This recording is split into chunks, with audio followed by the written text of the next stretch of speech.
Okay, everyone, welcome to another Sunday night revisit movie reviews. And tonight, I'll be reviewing the Australian movie, 2017 Cargo. Cargo is directed by Ben Howing and Yolanda Remick, and she also is the writer of the story. Yolanda Remick, yeah. Cast of the film is a young Aboriginal girl by the name of Simone Landers, who's planning her first marriage. Martin Freeman, Cici Porter, little baby Rosa was played by 4 different little baby girls. 2 set of twins, so we got Mary Lee Jane McPherson Dobbins and Larry Ann McPherson Dobbins. We got Ferdinand Schneinberg and Nova Schneinberg. We got a family that we see on the side of the river early in the movie, which are Harry Parker, Aidan Squire, Alexander Sherlock and Andy Rudd Order. How you pronounce that name? We got another Aboriginal actor by the name of Bruce A. Carter and Chris McQuoid.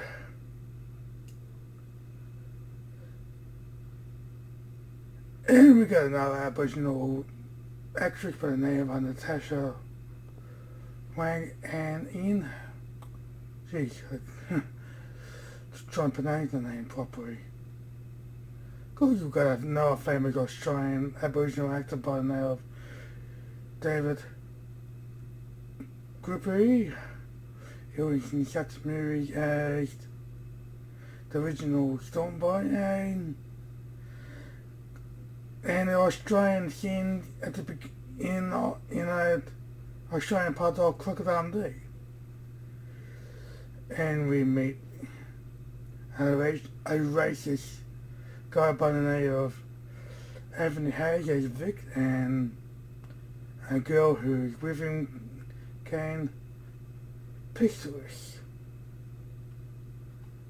Plot of the film is, after an epidemic spread all across Australia, a father searching for someone who will protect his daughter. Yes, this movie is basically a zombie epidemic that spread across Australia, and a man desperately trying to find someone who wants to take care of his daughter. He's got 48 hours before he comes wandering down dead. After his wife was beaten and killed, she's the one that bites him, causing him to become a zombie at the end of the movie. With the like of the film, I like the directing and the story of the film, particularly Martin Freeman and Cici Porter. They were really good. Of course, we got the young Aboriginal actress, Simone Landers as Tommy. She did a good job in her role. And yes, basically the movie starts off with Andy and his wife Rosie. With Andy and his wife Kay on the Murray River. You don't know that the Murray River is Australia's longest river in Australia, which is approximately 2.5 kilometres kilometres wide, in which separates Victoria and New South Wales, and also goes into part of South Australia, which majority of this movie is filmed. Of course, while they, cruising down the Murray River, they come across a family, I mentioned before there were river people. He stopped the boat and called out to them, and of course they had nothing to do with them because with Andy and Kay because he put out a gun. And they continued to cruise down the Murray River until they come across a boat. Inside the boat, they realise they need supplies and food, and they're desperate need for food. So Andy puts on, fisherman gear and goes into the boat to look for supplies. And he fills up an esky full of food that he found and took it back to his boat. When he's leaving, his wife, Kate, decided to go to the boat to see if she can find other things. But she gets attacked by something that's inside the boat. It turned out to be a zombie because she got a bite mark on her hand. And she said to her, the watch that's on her wrist to 48 hours. They desperately need to find a place to drop off their daughter. That means they need to find a place so that she can get some aid. They saw on the map there was a hospital and a military base. And then I land on the shore where the most of the movie takes place in most of the film is mostly the outback of South Australia. They came across a broken down forward drive and they decided to take it, and because it was apparently abandoned and probably now one of the zombies or undead, whatever you want to call it. And they on the road, there was a zombie on the road, and they swerve, and the car is badly damaged. And Kay is impaled by a tree branch. She dies and she turns on him, biting on his arm. This is when the movie basically turns to him, Andy, trying to find someone in the Australian outback to help him to look after his daughter. He puts 48 hours on his arm and he goes on a search for someone to look after his daughter. He comes across this town that's on the map, which is got a hospital and there's an old woman who there, and he spends basically a night there. During the night he has a seizure and he wakes up the next day. Apparently he wants to try to commit suicide during the night. That's when he had the seizure. Of course, the old lady the next day told him why he will do it, and for his child's sake. More, she can't look after her. So he leaves and walks on and finds a truck, and they really meets this guy by the name of Kay. Kay takes him to his place where he lives, and where we meet Lorraine, Apparently, don't know who she is. Apparently not his wife, just some girl, young lady he got living with him. And she looked after Rosie where Vic takes him to a location. Did you find out what type of person he is? Apparently he hates the Aboriginals. Because he's got the young girl, Tommy, and another Aboriginal man by the name of Clever Man, played by David Golfy. And he's basically using it as bait to draw in zombies. You know, he kills the zombies and he basically steals what's on their bodies. So he's basically like a grave robber, zombies, dead zombies.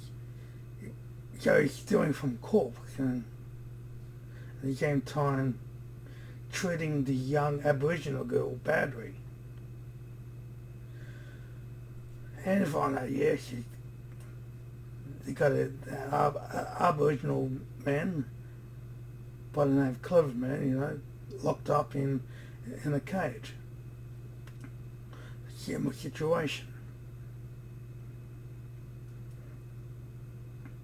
He basically says to him, either if for me or if for you.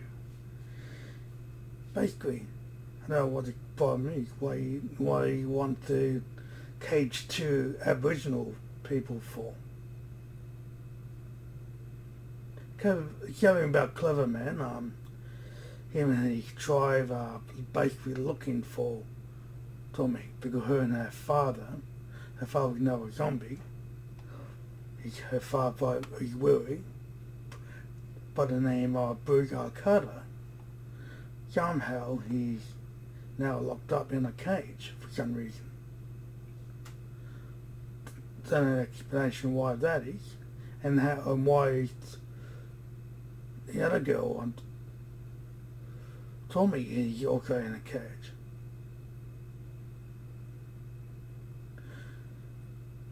Because it comes at night time, you know, he tries to escape and he more or less gets locked up and put in the same cage with Tommy. Some of them manage to escape by making the zombies open the cage by throwing food out to them, which is rotten, which is like animal carcasses, and the zombies open the cage for them to escape. Now the baby Rosie with Vic and Lorraine, and they try to escape after getting Rosie in. Lorraine is accidentally killed in the escape. I guess Andy wanted Lorraine to be the one who's going to look after his daughter, because to get away from Vic, who's that real crazy lunatic. So the rest of the movies, that it's basically Andy and that young girl, Tommy, and he hasn't much time left. And we find out at the end of the movie that Tommy decided to take Rosie to her people, but she keeps smoking at distance, and she realised, you know, the only thing can do, they're the only one that can look after her now. This was basically where the movie ends. Andy, you know, turns, and funny how Tommy, you know, managed to control Andy with a piece of meat in front of him, because she's badly injured because they went into Vic in a tunnel, and he, you know, Andy and Vic has a bit of a scuffle, and somehow Tommy's injured, and yeah, that's pretty interesting, you know, how Tommy was controlling Andy like a animal, because she was riding on his back with baby Rosie. And yeah, that's basically Rosie's taken in with the Aboriginal people. We find there's a lot more living out in the outback, and that's basically, Andy dies, pretty scary for Rosie, which is both her parents, but now, living, with the Aborigines. Well, if I like this film, this is actually a quite good film. If you like a drama, which is basically got zombies set in a zombie apocalypse, because zombies have taken over Australia, particularly the Australian outback, because we see the Aborigines killing the zombies. So there's a lot out there. This movie, like I mentioned, is very well written and directed, and I mentioned the cast is quite good by all the leading actors of the film, and a good solid script in the third film as well. It's good to return to the film and rewatch it. And I got an idea because this is a quite good movie. I mean, not to watch a movie which is mainly set in South Australia, and you see the Murray River, which was quite good, because, like I mentioned, I'm also an Australian, and it's good to see the parts of Australia that you probably never would see. That's